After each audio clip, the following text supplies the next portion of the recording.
नमस्कार दोस्तों, मैं हूं अशोक वर्मा। आप देख रहे हैं टीवी 20 न्यूज। खबरों का सिलसिला जारी है, बने रहिए हमारे साथ।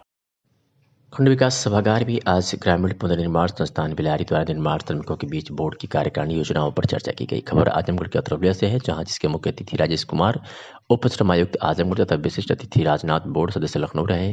कार्यक्रम का संचालन संस्था के राजदेव चतुर्वेदी ने किया। इस कार्यक्रम में सैकड़ों की संख्या में महिलाएं उपस्थित रही, जिनको श्रम विभाग की लाभकारी योजनाओं की जानकारी दी गई। बैठक में महिलाओं को बीओसी की योजनाओं के बारे में विस्तृत जानकारी देते हुए विशिष्ट अतिथि राजनाथ ने बताया कि हमारी योजनाएं करीब तक पहुंचे। जो महिलाएं बैठी हैं वो आवासीय विद्यालय में अपने बच्चियों का नामांकन जरूर कराएं। पंजीकृत बच्चियों को इंटर तक की शिक्षा मुफ्त दी जाएगी। श्रम कार्ड धारक के बच्चियों को शादी सामूहिक विवाह के माध्यम से कम एक विवाह का आयोजन करें। जो पंजीकृत वर्कर है वो अपने कार्ड का नवीनीकरण जरूर करा ले, अन्यथा लाभ से वंचित रह जाएंगे। उन्होंने कहा कि कोई भी जन सेवा संचालक यदि श्रम कार्ड बनाने में अतिरिक्त शुल्क ले रहा है, ऐसे दलालों पर कार्रवाई की जाएगी। मुख्य अतिथि राजेश कुमार मंडल कमिश्नर ने साप्ताहिक बंदी के बारे में बताया कि ठेकमा और अतरौलिया की बार बार शिकायत मिलती है। व्यापार मंडल अपने दायित्व का निर्वहन करते हुए साप्ताहिक बंदी का पालन कराने के लिए आगे आए, जिससे श्रमिकों को साप्ताहिक बंदी का लाभ मिल सके। और कोई भी साप्ताहिक बंदी के दिन श्रमिकों से कार्य लेने का मामला प्रकाश में आता है तो उसके खिलाफ कार्रवाई सुनिश्चित की जाएगी। आइए सुनाते हैं कि मुख्य अतिथि राजेश कुमार मंडल, कमिश्नर और विशिष्ट अतिथि राजनाथ, बोर्ड सदस्य लखनऊ ने क्या कुछ कहा। स्थानीय बाजार अतरौलिया है, जो साप्ताहिक बंदी मंगलवार है, उसके बावजूद भी व्यापारी लोग दुकान खोलते हैं और श्रमिकों को बुलाते हैं और श्रमिकों को छुट्टी नहीं मिल पाती है, जो श्रम विभाग द्वारा छुट्टी दी गई है। इसके लिए क्या नहीं, संज्ञान में आए जाने पर हमारे जो इन्फोर्समेंट टीम है उसको हम संबंधित बाजार में भेजते हैं और बंदी सुनिश्चित कराते हैं। कभी कभी ये होता है कि जब हम लोग आते हैं तो उस समय शॉप बंद कर लेते हैं और थोड़ी देर बाद खोल लेते हैं। ये एक समस्या ज़रूर है, लेकिन जो सभी बाज़ारों में व्यापार मंडल भी बने हुए हैं, उन लोगों का भी ये दायित्व है, कर्तव्य है कि वो लोग उन बाज़ारों को बंद रखें ताकि श्रमिकों को जो साप्ताहिक छुट्टी का लाभ है वो मिल सके। और यदि कोई मामला ऐसा प्रकाश में आता है कि साप्ताहिक बंदी के दिनों में भी काम कराते हैं तो हम तो यथावश्यक कार्रवाई करते हैं।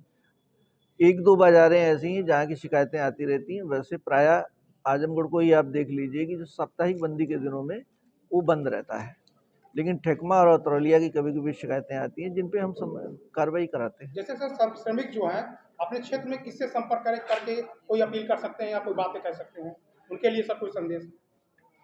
जो भी श्रमिक हैं, देखिए अभी तो बोर्ड की बात हो रही थी, हम श्रमिकों के हित के लिए ही ये डिपार्टमेंट खोला गया। 1948 से विभाग चला आ रहा है और इसमें श्रमिकों को पैसा न मिले या श्रमिकों को काम से अधिक, जो काम के नियत घंटे हैं उनसे ज़्यादा लिया जाए, काम लिया जाए, या जितना शासन द्वारा मजदूरी नियत है उससे कम दिया जाए, या कभी काम करते समय चोट मोट लग जाए या कभी कभी दुर्घटना में मृत्यु भी हो जाती है, उस दशा में भी हम उनका, हमारे यहाँ वो आए, हमारे यहाँ एप्लीकेशन दें, हम उनका समाधान करते हैं। अगर कोई श्रमिक की कार्य करते दौरान मृत्यु हो जाती है तो हम कंपनसेशन कमिश्नर भी हैं, हम आर्डर करके उनको, जो उसके आश्रित परिवार है, उसको क्षतिपूर्ति। प्रोग्राम में महिलाओं की कुछ समस्या थी जिसको आप लोग सुने, इसके लिए क्या आपके अभी एक आवेदन आया है, जरा उसको दीजिएगा भाई। हाँ, एक ही आवेदन आया है यहाँ, एक महिला ने दिया है अभी, जिसने आवेदन किया था शादी का, ये है आवेदन। और मैं राजेश जी से निवेदन करूंगा कि कम से कम जब कार्यालय में अभी हम लोग जब दोबारा बैठेंगे तो इसका समाधान हो। और जितनी भी महिलाओं का, अगर जो हमारे रजिस्टर्ड वर्कर हैं, मैं उनसे निवेदन करूंगा कि अपना रिन्यूअल करा लें। अगर रिन्यूअल नहीं कराओगे तो किसी योजना का लाभ नहीं पाओगे। कम से कम वो अपना रजिस्ट्रेशन कराएं। और इसमें हमारे विभाग के लोग, ब्लॉक के भी लोग, ग्राम पंचायत के लोग, या जो भी जनप्रतिनिधि हैं, या जो भी इनके कोऑर्डिनेटर्स हैं, खास करके ज्योति, जानवी, सुप्रिया, रोशनी, सौरभ, नवनीत, सब लोग सहयोग करें, क्योंकि ये नीडी लोग हैं। और जब तक ये लोग मदद नहीं करेंगे तो शायद जनसेवा केंद्रों वाले भी आजकल बहुत शोषण कर रहे हैं। और मैं राजदेव भाई से मैं बधाई देता हूं, कम से कम इनके लिए तालियां आप लोग बजाओ, बहनें ताली बजाओ, कि 2 जनसेवा केंद्र की स्थापना किए हैं। और जो हमारे भी एलईओ ने कहा, देवेंद्र सिंह ने, कि कम से कम 40 रुपया में आपका रजिस्ट्रेशन हो जाएगा। जैसे सर आरोप लगा है सब 200-250 लेते थे, इसके लिए सर श्रम विभाग ने कहीं कदम नहीं उठाया?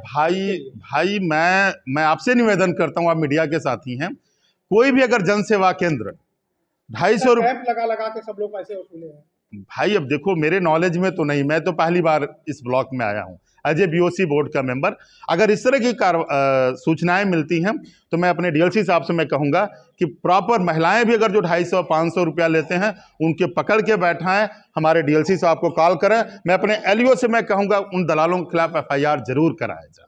मैं बोर्ड की ओर से मैं कहूँगा उनके एफआईआर जरूर कराया जाए, क्योंकि जी सर जैसे बाल श्रम के लिए भी बार बार श्रम विभाग आगे आ रहा है, लेकिन देखने को मिलता है कि छोटी गाड़ियों की दुकानों पे और दुकानों बाजारों में अभी भी बाल श्रम कर रहे हैं।